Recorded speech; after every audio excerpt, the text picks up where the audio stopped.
김민아의 시사 위키. 오늘의 중요 뉴스 다각도로 분석해보는 시사 위키. 김민아 기자, 어서 오십시오. 안녕하세요. 첫 번째 항목이요. 조현민 혐의 없음인데요. 오늘 조현민 전 대한항공 전무 있지 않습니까? 검찰이 무혐의 처분을 했다고 하는데 이 뉴스를 한번 짚어보겠습니다. 네, 무혐의 처분한 근거는요? 이 경찰이 애초에 적용하려고 한 혐의는 특수폭행, 업무방해, 폭행 이렇게 되어 있는데요.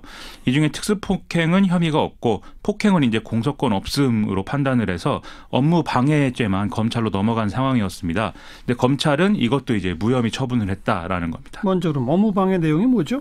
이 유리컵을 던져서 그 당시에 이제 광고 영상 시사회가 진행되고 있는 거를 일방적으로 중단을 시켰다라는 부분인데요.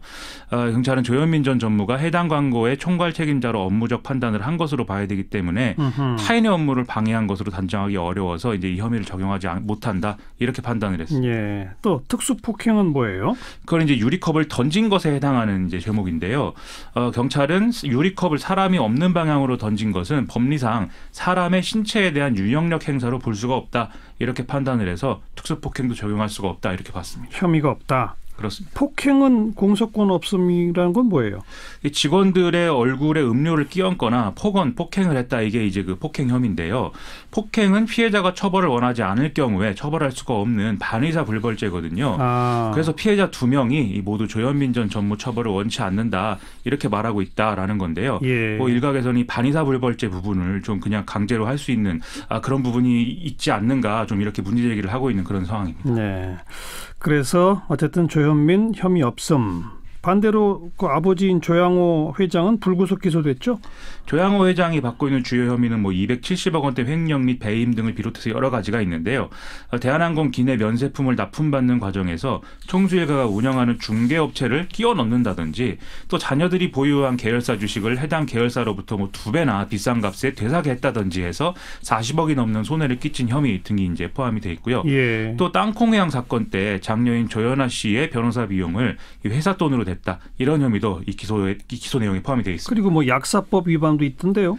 2010년부터 2014년 말까지 이 조양호 회장이 약사 자격이 없는 상황인데도 한진그룹 계열 법인인 인하대학교 병원 앞에서 이 고용된 약사의 명의로 약국을 운영했다라는 것이거든요. 그래서 이를 통해서 국민건강보험공단으로부터 1,500억이 넘는 요양급여를 편취했다 이런 것인데요. 네. 이런 행위가 이제 약사법 위반하고 특경법상 사기에 해당한다는 것입니다. 또 그 조양호 회장 부인 건도 있었잖아요. 이 조양호 회장의 이제 그 배우자인 이명희 전 이루재단 이사장의 경우에는 운전기사와 직원들을 폭행한 혐의 등으로 이 기소 의견으로 지금 검찰에 넘어간 상태인데요. 걸려 있는 혐의는 특수상해, 상해, 특수폭행, 특정범죄가중처벌법상 운전자 폭행, 상습 폭행, 업무방해, 모욕 이렇게 이제 7개 정도가 있는데요. 아이고. 여기다가 이제 밀수와 탈세 혐의 관련해서 한진그룹 총수 일가의 해외 신용카드 내역 관련 품목 조사도 진행되고 있기 때문에 이것과 관련한 이제 그 혐의가 늘어날 가능성도 있는 상황입니다. 외국인 도우미 건도 있었잖아요. 이명희 전 이사장과 큰딸인 조연아 전 대한항공 부사장이 이제 그 외국인 가사 도우미를 불법 고용한 혐의가 있는데 이것도 검찰에 넘겨진 상태고요. 예. 이 내용을 보면은 2013년부터 최근까지 이 필리핀 출신 여성 10명 정도를 대한항공 연수생 신분으로 속여서 입국을 시킨 다음에 월 50만 원 안팎의 급여를 주고 자신들의 자택에서 가사 도우미의 일을 시켰다 이런 얘기거든요. 네. 이게 대한항공 연수생 신분 부분이 있기 때문에 사실 재벌 총수가 아니면 할 수 없는 이런 일이었다는 점에서 여러모로 이제 충격이 큰 사건입니다. 여러 가지 했네요. 이 교육부는 또 올해 7월달에 조양호 회장의 아들인 조원태 대한항공 사장이 인하대에 부정 편입한 것으로 보고 학위를 취소하기도 했는데요. 맞아요. 이런 여러 가지 상황들 속에서 이제 물컵 갑질 이 부분이 무혐의 처분되니까 좀 그렇지 하는 반응들이 많은데 이게 참 좋은 현상이 아니기 때문에 여러모로 좀 주목을 해봐야 되겠습니다. 네. 자, 시사위키 두 번째 항목은요. 한국당과 바른미래당의 동상이몽인데요. 이게 계속 나오는 얘기이긴 한데 지금 보수 재편을 둘러싸고 자유한국당과 바른미래당의 신경전 수위가 또 올라가고 있는 상황입니다. 오늘은 손학규 대표가 한마디 또 했다는데 이거 좀 알아보시죠. 뭐라고 했어요? 자유한국당으로 갈 사람은 가라고 했다는 겁니다. 아하. 오늘 최고위 회의 이후에 기자들과 만나서 중도 우파의 새로운 통합은 바른미래당을 중심으로 이루어지지 적폐청산 대상인 한국당으로는 안 된다라면서 한국당과 통합이라는 건 전혀 없다. 이렇게 얘기하면서 이제 우리 당에서 갈 사람이 있다면 가라 이렇게 얘기를 했다는 건데요. 예. 한국당하고 통합을 안 한다는 거는 계속 하던 얘기긴 한데 지금 갈 사람은 가라 이렇게 얘기를 했기 때문에 이 대목에 좀 이 관심을 두고 보는 사람들이 많은 것 같습니다. 바른정당 출신들 두고 하는 얘기 아니에요? 이 바른미래당은 요즘 기자들 사이에 뭐 밤이 했다 이런 신조어가 회자될 만큼 사안마다 지금 단일한 의견 형성을 하지 못하고 서로 충돌하고 있는 그런 상황인데요. 대표적인 예가 이제 판문점 선언 비준 문제죠.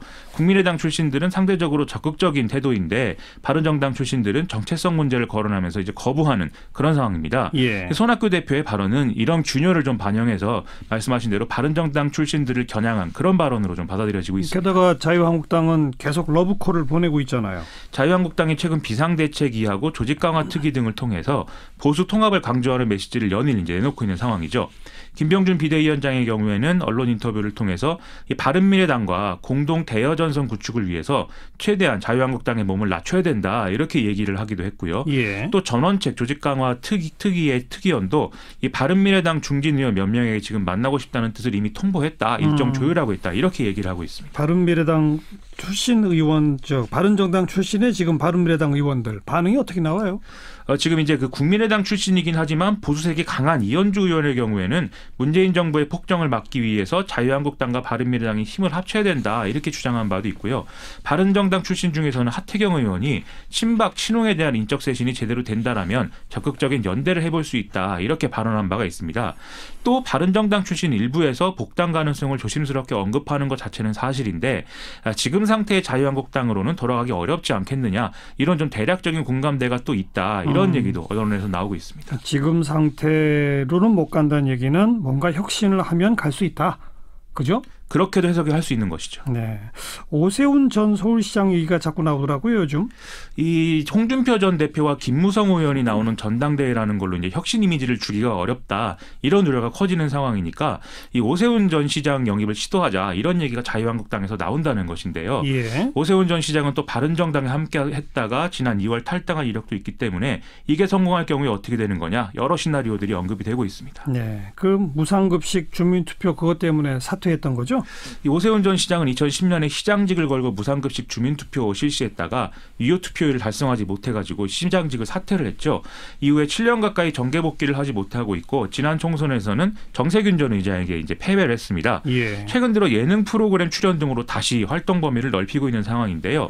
자유한국당 일각에서는 이 오세훈 카드가 뭔가 포퓰리즘을 반대하는 이미지이기 때문에 여러모로 좋다 이렇게 생각하는 분위기도 있는 것 같습니다. 만약 영입에 성공하면 어떻게 되는 거예요, 앞으로? 이 자유한국당 전당대회에서 이제 바른미래당 내 바른정당 출신들이 좀 만족할 만한 결과가 나오는 이런 상황까지 이어진다면 뭐 정계 개편이 촉발될 가능성이 상대적으로 커질 수가 있겠죠.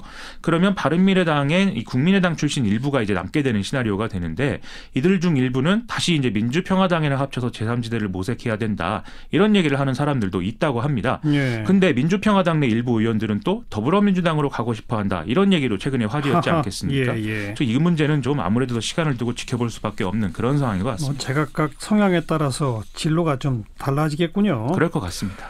네, 시사위키 세 번째 항목은요. 해경군 김 씨의 정체인데요. 이재명 경기도지사가 지금 여러 의혹 때문에 뭐 여러모로 비난과 뭐 이런 걸 받고 있는데요. 그중에 이른바 해경군 김 씨의 정체를 놓고 전해철 의원이 또 고소를 취하하는 상황에서 여러 얘기가 나오고 있어서 이걸 좀 전해드릴까 합니다. 한겨레 신문이 오늘 뭐 썼잖아요.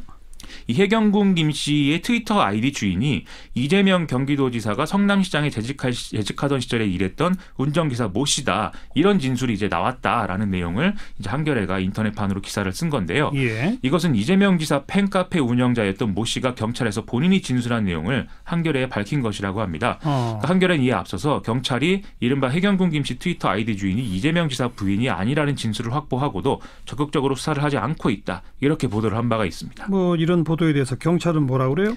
경찰은 해경군 김 씨가 누구라고 단정 지을 단계는 아니다라면서 보도 내용은 경찰의 공식 입장과 다르다 이렇게 설명을 하고 있는데요.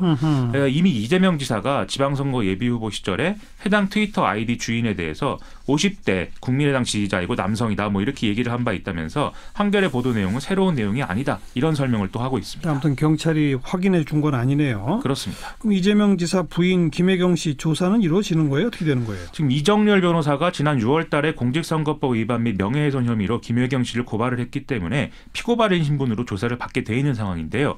현재 경찰은 조만간 김혜경 씨를 소환 조사할 거라면서 일정을 조율하는 중이다라고 밝히고 있습니다. 선거법 공소시효가 12월 13일 전이기 때문에 아직은 시간이 남아있는 것으로 이렇게 봐야 되겠습니다. 여기까지 수고하셨어요. 고맙습니다. 김민아 기자였습니다.